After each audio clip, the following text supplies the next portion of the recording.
Dear students, I am पूर्णिमा दीक्षित। मैं आपको BSc third year को क्रिस्टल फील्ड थ्योरी के एप्लीकेशंस या अनुप्रयोग पढ़ा रही हूँ। आज हम संकुलों में रंगों की व्याख्या को पढ़ेंगे। कल हमने लास्ट लेक्चर में हमने दो एप्लीकेशंस पढ़े थे।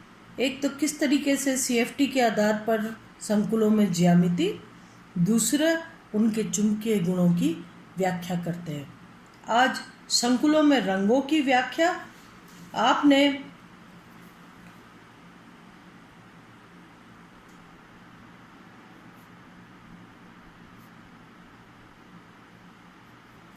संकुलों में रंगों की व्याख्या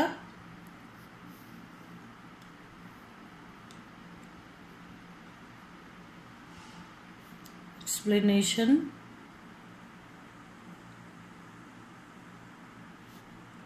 ऑफ कलर इन CFT।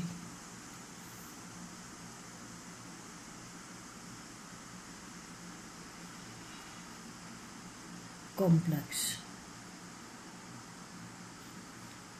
संकुलों में रंगों की व्याख्या। आप जानते हैं, अभी तक बहुत पढ़ते आए हैं आप, संक्रमण धातुओं के लगभग सभी यौगिक रंगीन होते हैं। कोई यौगिक रंगीन तभी दिखाई देता है जब वह दृश्य क्षेत्र या विजिबल रीजन से ऊर्जा का अवशोषण करे, ऊर्जा का अवशोषण करके उच्च ऊर्जा स्तर पर चला जाए। ठीक है। लिगैंड के करीब आने पर धातु आयनों के सम्भ्रांश डी कक्षक 2 ऊर्जा स्तरों में बढ़ जाते हैं।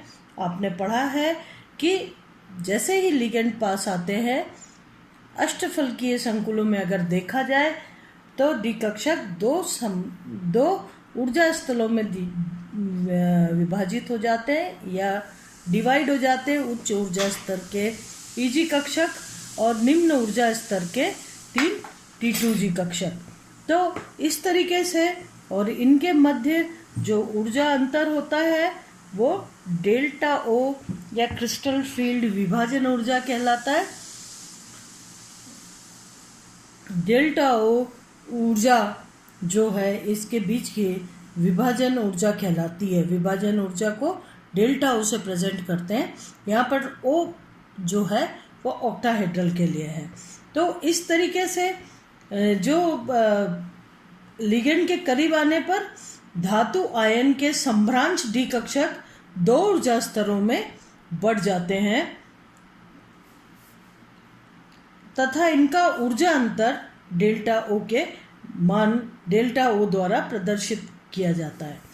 और डेल्टा O जो है ये दृश्य क्षेत्र में पड़ता है, यानी डेल्टा O मान यहाँ से यहाँ तक अगर इलेक्ट्रॉन आए तो जो भी इलेक्ट्रॉन जो भी ऊर्जा का अवशोषण करेगा वो दृश्य क्षेत्र में पड़ता है, और इसीलिए जो संकुल है वो हमको रंगीन दिखाई पड़ता है। उच्च ऊर्जा स्तर पर कोई कक्षक रिक्त है तो निम्न ऊर्जा स्तर से इलेक्ट्रॉन उच्च ऊर्जा स्तर पर जाएगा और दृश्य क्षेत्र से विकिरण का अवशोषण करेगा। तो अवशोषित जो रंग होगा, ये जो डेल्टा O है ना, तो अवशोषित ऊर्जा के रंग का पूरक रंग जो कि परावर्तित होता है वह पदार्थ या वो कॉम्प्लेक्स उस रंग का दिखाई देता है। उदाहरण के लिए अगर हम टाइटेनियम H2O6 को लें +3, ठीक है। टाइटेनियम में डी कक्षक में 4 इलेक्ट्रॉन होते हैं। +3 अवस्था में 1 इलेक्ट्रॉन डी कक्षक में रह गया। इस प्रकार से वो 1 इलेक्ट्रॉन तीनों T2G स्तर में से जो कि तीनों सम्भ्रांश है, किसी भी एक स्तर पर रह सकता है। इसलिए टाइटेनियम H2O6 संकुल आयन जो है वो हो गया D1 तंत्र, एक इलेक्ट्रॉन डी कक्षक में है। एक इलेक्ट्रॉन के लिए अवशोषण स्पेक्ट्रम बैंड एक तो यूवी क्षेत्र में पड़ती है और दूसरी विजिबल क्षेत्र में। तो विजिबल क्षेत्र में अगर विकिरण विजिबल क्षेत्र से अवशोषित हो रहा है तो ये हमें रंगीन दिखाई देगा। विजिबल क्षेत्र में जो डेल्टा ओ का मान है इसके लिए वो 20,300 सेंटीमीटर इनवर्स पर आता है और इसको हम कहें तो ये लगभग 5,000 एंगस्ट्रॉम या 500 नैनोमीटर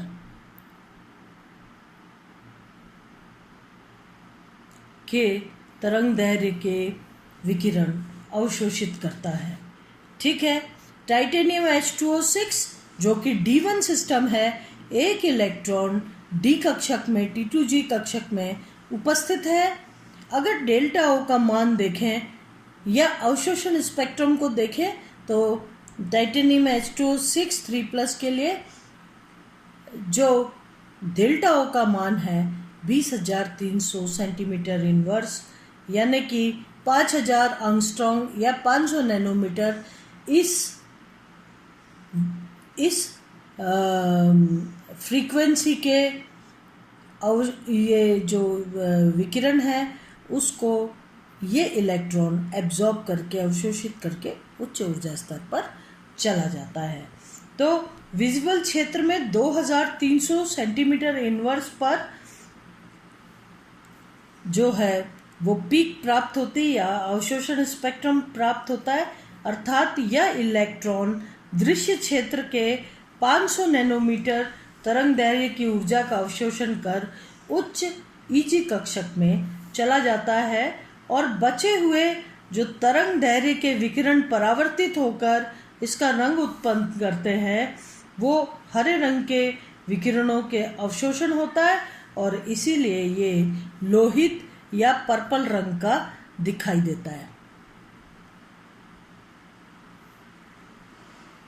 ये जो 500 नैनोमीटर के विकिरण हैं ये हरे रंग के होते हैं। चूँकि ये इलेक्ट्रॉन अब 7 रंगों में से हरा रंग इसने अवशोषित कर दिया तो बचे खुचे जो रंग परावर्तित हो रहे वो पूरक कलर कहलाते हैं। तो 500 नैनोमीटर तरंग दैर्घ्य के इन्होंने विकिरण अवशोषित करके उच्च ऊर्जा स्तर पर चला गया, इसीलिए उसमें से हरा रंग कम हो गया और बचे हुए जो विकिरण हैं वो मिला करके जो परावर्तित होते हैं वो मिला करके बैंगनी रंग उत्पन्न करते हैं। इसीलिए टाइटेनियम H2O6 3+ हमको पर्पल कलर का दिखाई देता है। ठीक है, तो जब अगर देखा जाए तो क्या होता है कि T2G में एक इलेक्ट्रॉन है, Eg खाली है ग्राउंड स्टेट में, है ना। जब एक इलेक्ट्रॉन T2G कक्षक में होता है तो इसका विन्यास क्या हो गया, T2G1 और Eg0। Eg में कुछ नहीं है, यहाँ से 500 नैनोमीटर है ना, hν 500 नैनोमीटर के विकिरण अवशोषित करके इसका जो विन्यास है वो हो जाता है T2G0 Eg1, यानी अब इलेक्ट्रॉन Eg कक्षक पर चला गया और इसीलिए ये जो है हरे रंग का दिखाई दिया। अगर इसको देखा जाए जो कि आपके PDF में या नोट्स में डाला जाएगा, जो आपको पढ़ने के लिए दिया जाएगा, वहाँ पर देखिएगा किस तरीके से 242 किलो जूल पर मोल जो है वो ऊर्जा का अवशोषण करके ये इलेक्ट्रॉन उच्च ऊर्जा स्तर पर चला जाता है। और यही कारण है कि जिस विकिरण या जिस रंग के विकिरणों को इलेक्ट्रॉन अवशोषित करके उच्च ऊर्जा स्तर पर जाता है उसके पूरक रंग हमको दिखाई पड़ते हैं। तो अब चूंकि इलेक्ट्रॉन ऊर्जा का अवशोषण करके डी कक्षकों में एक ऊर्जा स्तर से दूसरे ऊर्जा स्तर पर चला जाता है, इसलिए हम इसे डी डी ट्रांजिशन भी कहते हैं। क्या कहते हैं? D D transition.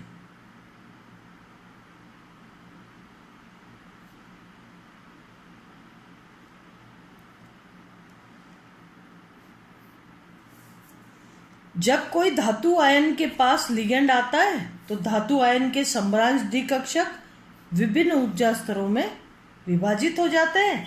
अष्टफलकीय क्षेत्र में ईजी कक्षक उच्च ऊर्जा के व T2G कक्षक निम्न ऊर्जा के जो है विभाजित हो जाते हैं,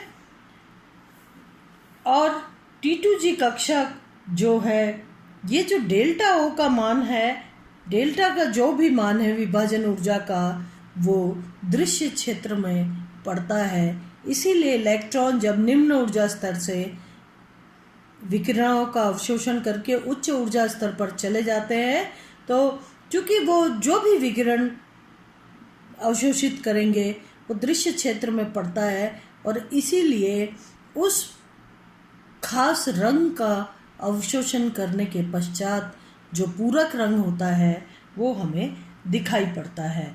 ठीक है, एक डी ऊर्जा स्तर से दूसरे डी ऊर्जा स्तर पर इलेक्ट्रॉन का चले जाना डी डी ट्रांजिशन कहलाता है।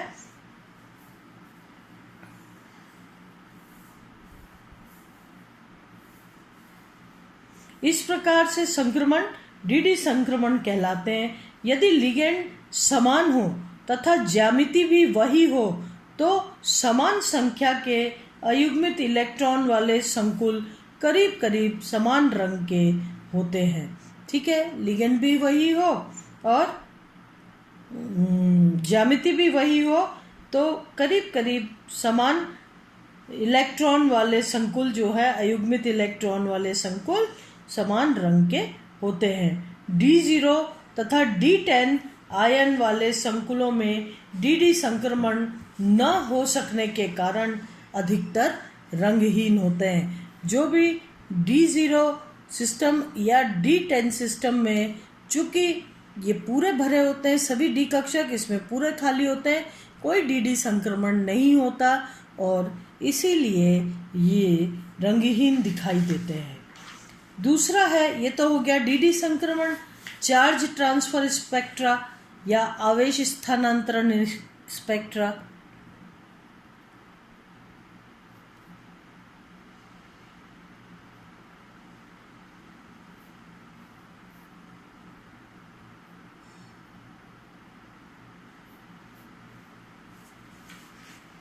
संक्रमण धातुओं के संकुल यौगिक में रंग होने का दूसरा महत्वपूर्ण कारण है आवेश स्थानांतरण स्पेक्ट्रा, है ना। इलेक्ट्रॉनों का एक आणविक कक्षक से दूसरे आणविक कक्षक में स्थानांतरण।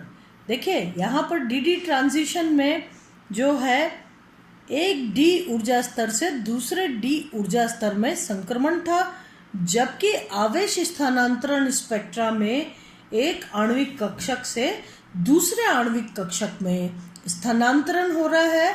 चूंकि डी कक्षकों के मध्य ऊर्जा का अंतर बहुत कम होता है और इसलिए ये संक्रमण होते हैं। इलेक्ट्रॉन उच्च ऊर्जा स्तर पर जाता है और विकिरण अवशोषित करके पूरक कलर दिखाता है।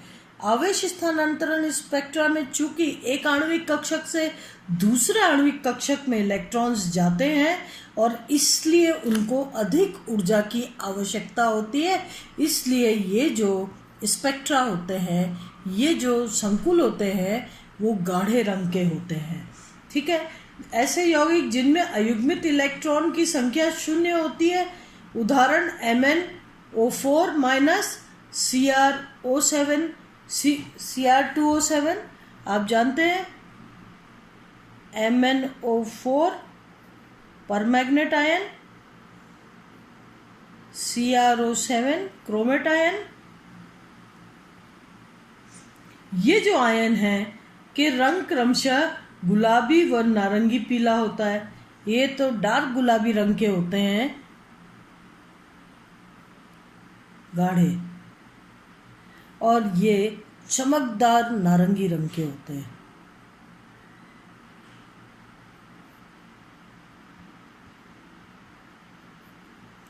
तो ये इतने गाढ़े रंग के होते हैं। ये MnO4 पर मैग्नेट और जो क्रोमेट आयन है ये क्रमशः गुलाबी व नारंगी पीले होते हैं और रंगीन संकुल बनाते हैं। ये रंग इलेक्ट्रॉन के एक आणविक कक्षक से दूसरे आणविक कक्षक में स्थानांतरण के कारण होता है। देखिए इन दोनों में अंतर है। डी संक्रमण डी कक्षकों के विभिन्न ऊर्जा स्तरों पर बंटवारे के कारण होता है। इसमें कम ऊर्जा की आवश्यकता होती है। आवेश स्थानांतरण एक मॉलिक्यूलर और आणविक कक्षक से दूसरे आणविक कक्षक में इलेक्ट्रॉन्स का स्थानांतरण होता है, जिसमें अधिक ऊर्जा की आवश्यकता होती है और इसीलिए ये गाढ़े रंग के दिखाई देते हैं। यदि बंध में सहसंयोजक लक्षण हो तो धातु आयन तथा लिगेंड अणुओं ऑब्लिक आयनों के आणविक कक्षकों के मध्य भी इलेक्ट्रॉन का संक्रमण हो सकता है।